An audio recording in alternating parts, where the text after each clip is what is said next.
மகாகவி பாரதி சுந்தர தெலுங்குன்னு சொல்லியிருக்கார். அந்த தெலுங்குல ஒரு 2 நிமிடம் பேச என்னை அனுமதிக்குமாறு கேட்டுக்கொள்கிறேன்.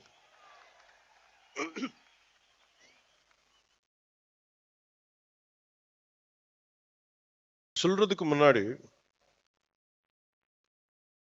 செக்குலரிசம் பத்தி சொல்றேன்.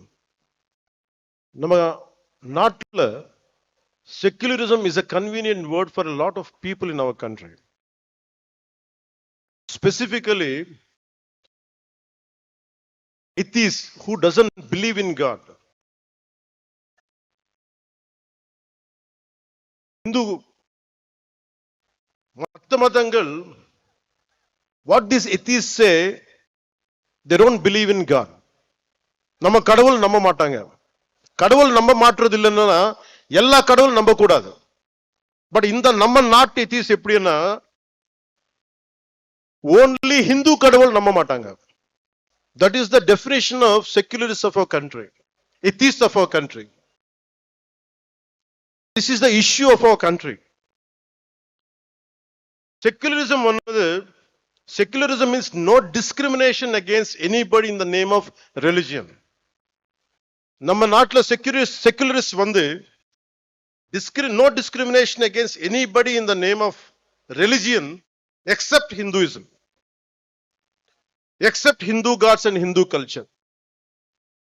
Hindu culture ne திட்டிட்டே இருங்க, Hindu gods ne abuse பண்ணிட்டே இருங்க. That is secularism for them. They don't have the guts to point out any other religion except Hindu dharma. இந்த நாத்திகர் கூட்டத்துக்கு செக்குலரிஸ்ட் கூட்டத்துக்கு அரசமைப்பு சட்டம் கொடுத்த one great weapon is there. அது என்ன? freedom of speech, பேச்சு சுதந்திரம், இஷ்டத்துக்கு பேசுறது. நம்ம கடவுளை திட்டுறது பழக்கம் ஆயிடுச்சு. இவர்கள் கடவுளை திட்டினாலும் நம்ம எல்லாரும் கோவப்படக்கூடாது, கவலைப்படக்கூடாது.